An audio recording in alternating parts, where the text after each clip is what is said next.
Well, you're going up against a Vanderbilt team this week. Really tough on both sides of the line of scrimmage, and kind of a tough game against Florida for you guys on the O line. Like, how do you guys look at that film and like say, okay, here's what we need to do differently against a tough Vanderbilt team? Yeah, I mean, Vanderbilt's a good team. They've had some big wins this year, and every game that they played, they've been in for the majority of the game. So, really at the end of the day, it's us sticking to our process, sticking to what we're coached. At the end of the day, like I said over there, you're not going to win every rep. But at the end of the day, you got to fight every rep. So, whenever you go out there and make a mistake, it's always really, most of them are self-inflicted wounds that, you do to kind of put yourself, whether it might be hand placement or something of that nature. So it's something that you just got to attack during the week in your preparation to prepare for another quality opponent. Being a veteran leader on this team, nobody likes to lose on a 3-game skid. How has the morale been, kind of knowing you still have 2 games left and an opportunity to win them both here at home and finish the season on a good note? Yeah, I mean, nobody in this building wants to lose. Everybody in here wants to win more than anybody else in the entire country. So at the end of the day, this isn't what we come here for. This isn't what we work so hard for. But at the end of the day, hard work is the standard. This is what we do. And we have a great opportunity this weekend, like I said earlier, against a quality opponent to, get a stain off of us that's been on us for about 5 weeks. And at the end of the day, it's up to us as the players to go out there and get the job done. Injuries happen, you know that. Just as an offensive lineman, how much does it mess you guys up as a group of 5 when a guy like Garrett goes down with an injury mid-season like that? Obviously, I've been here for 3 years. I've played with Garrett ever since the day I stepped foot on campus. That's been the guy that I played next to. And, you build, it's a bond, but it's in a different way of, you're working together. Like, it just is. Like, whenever you take reps next to somebody, it becomes muscle memory. So really, whenever somebody goes down, we recruit players here for a reason. We have good players that are, 2s and 3s in there, and it's their job to be ready to go. Coach Davis coaches the number 1 guy in the room to the bottom of the totem pole. He coaches everybody the exact same, the exact intensity, the exact same looks, all of that. So at the end of the day, you have to be prepared mentally for the challenge, and we have guys like that. And like I was saying earlier, you're not going to win every fight. I mean, whenever you're starting in the SEC against a good Florida team and it's your second start, first reps, coming off of surgery,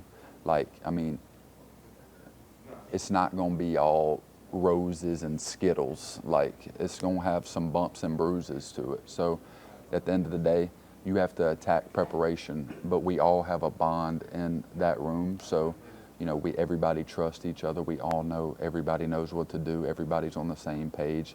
But it's our job to go out there and make it happen. Yeah, going into that Florida game, you guys only allowed 6 sacks and then obviously 7. Would you say the inexperience was, the major Achilles heel in that game? No, I mean, I wouldn't say that. I mean, I'd say self-inflicted wounds really kind of just put us there from a, collective as an offense. I mean, we didn't really do anything that night to help ourselves. And, we had 13 negative plays as an offense. You don't deserve to win an SEC game with that type of performance, and that's really the bottom line. You can't go into a hostile environment against a good team, and people get lost in these records of Florida's this season, and last season they were this. Man, that's a good football team. They got good players. They got good coaches. Their players can play here. Our players can play there.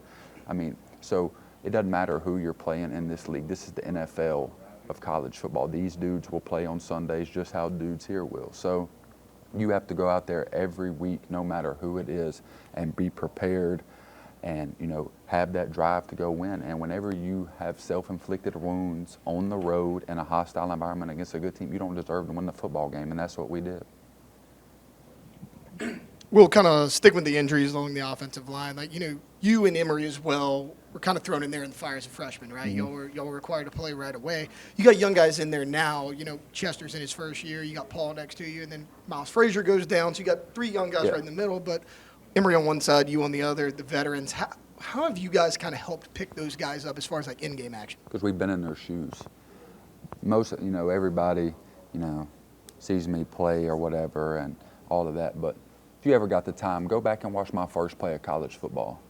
I got my face ran through, punished, and that's just what it is. I mean, to be thrown in the fire like this against good teams, these dudes are trying to get paid, and all they got to do is get to the quarterback. One thing we live by in the O-line room, a D lineman get 1 sack a game, and that's the only thing he can do.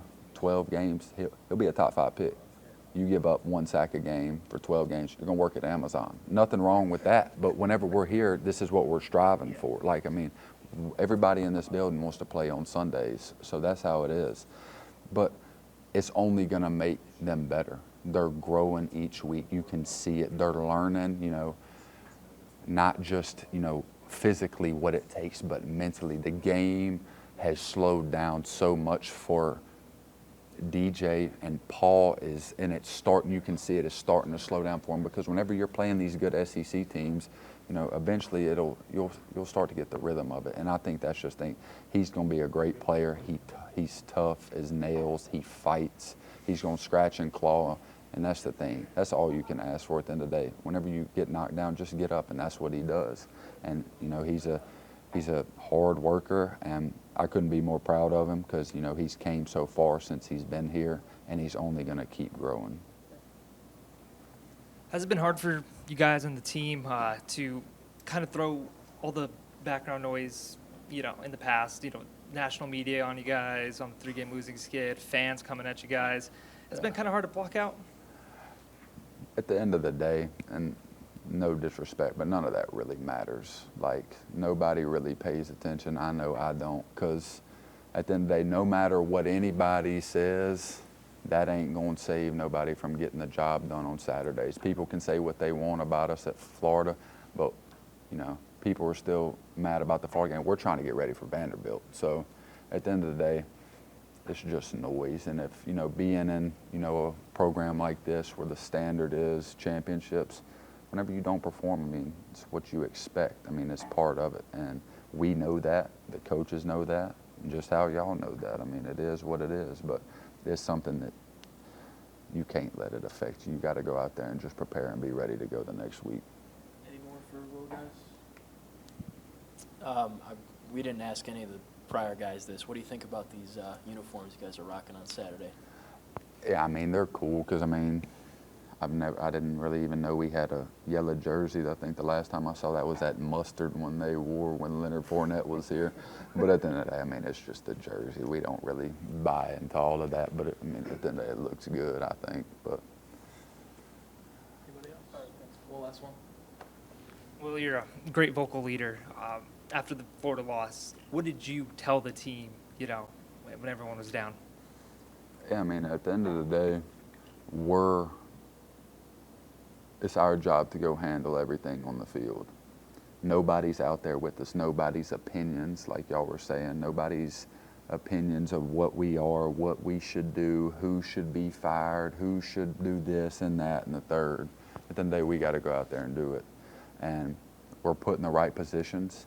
And like I said, we have to go out there and execute and handle everything that's thrown our way. And that's what we're expected to do, and that's what we expect ourselves to do. And that's something that we're working to this week. We're doubling down on our process, tightening the screws even more than we were. And now we just got to go out there and play our style of football for 4 quarters. Something that not a lot of people know, not a lot of people pay attention to, but 3 out of the 4 losses that we've had, we've led going into the 4th quarter. And, people that don't really pay attention, the Twitter coaches, they don't know that, but we do. And now it's about us finishing football games. And whenever, it's the final stretch, you tightening that bolt even tighter and going in and finishing what we had been doing all game. And it's up to us to do it. Nobody else can do it. It's not the coaches putting us in this, certain thing. They put us in the best position to win. They want to win just as bad as we do. So at the end of the day, we just got to go do it.